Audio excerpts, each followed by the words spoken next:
Bonjour tout le monde, j'espère que vous allez bien et que vous allez passer une excellente semaine. Moi ça va, je suis Herman Abba alias Black Zero pour ceux qui ne me connaissent pas encore. Et Black Zero pourquoi? D'abord parce que je suis noir et fier de l'être, et zéro parce que contrairement à la connotation négative que tout le monde pourrait accorder à ce chiffre, ben, il est très puissant.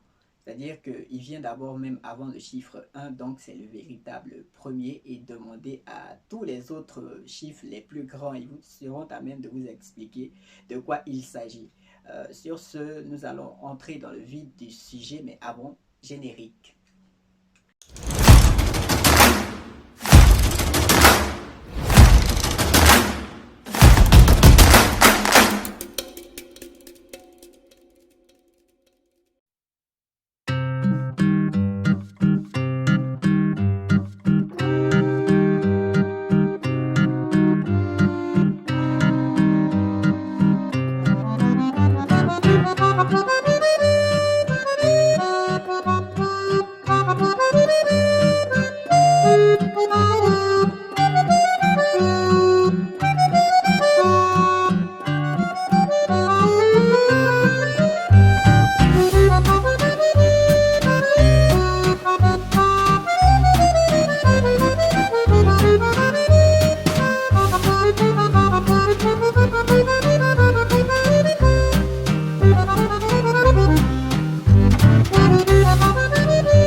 Vous devez sûrement vous demander pourquoi est-ce que j'ai commencé par présenter des photos de Thomas Edison et de Albert Einstein.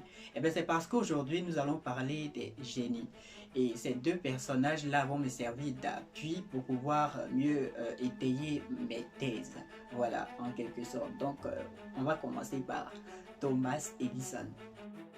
Très souvent représenté sous l'avatar d'un bricoleur en blouse dans un atelier mal rangé, on disait de lui qu'il était un chercheur obsessionnel et solitaire, car étant capable de réaliser jusqu'à 9999 essais ratés avant que le 10 millième essai nous donne ce qu'on appelle aujourd'hui l'ampoule électrique.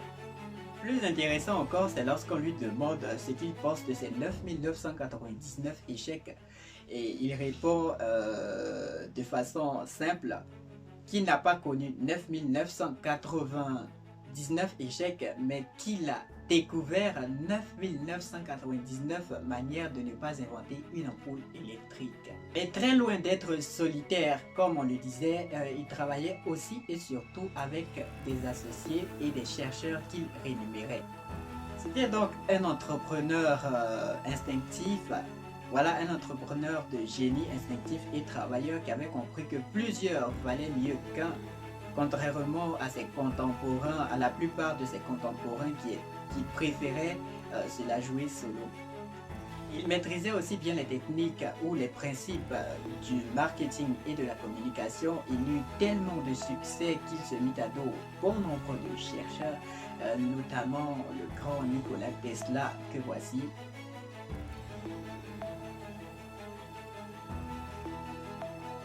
On peut dire que, à sa manière et dans son domaine, il a su s'illustrer.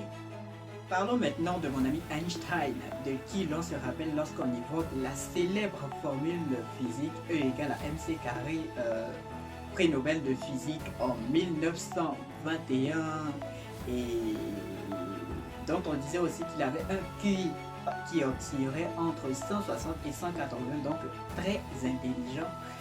Il est aussi à noter que Albert Einstein était considéré comme un élève très médiocre qui était seulement doué pour les maths.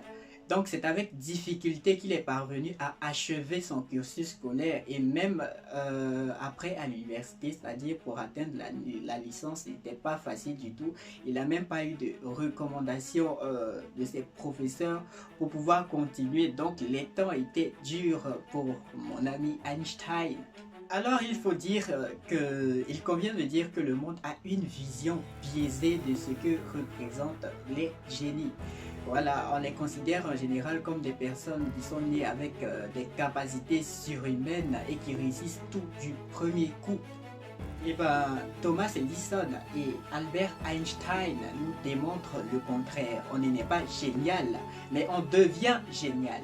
ou encore nous sommes tous géniaux depuis notre naissance. Tout le monde fait vite de catégoriser ces individus spéciaux en leur donnant la dénomination de génie, propos que je considère parfois comme très insultant à cause de la pensée qui peut l'accompagner, car c'est selon moi un peu comme si l'on balayait du revers de la main tout le travail et la persévérance que l'on a eu afin de parvenir à l'exploit.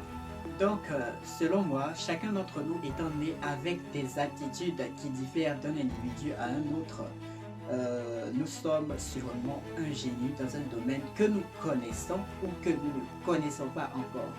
Seulement pour ceux qui ne l'ont pas encore trouvé, il vous suffit d'appliquer la méthode de Thomas Edison qui est très simple et consiste à bien s'entourer, à tout essayer et à persévérer. Seulement et seulement à cette condition-là, on peut trouver le domaine dans lequel on excelle. Voilà, j'espère que ma vidéo vous a plu. Likez, partagez, abonnez-vous.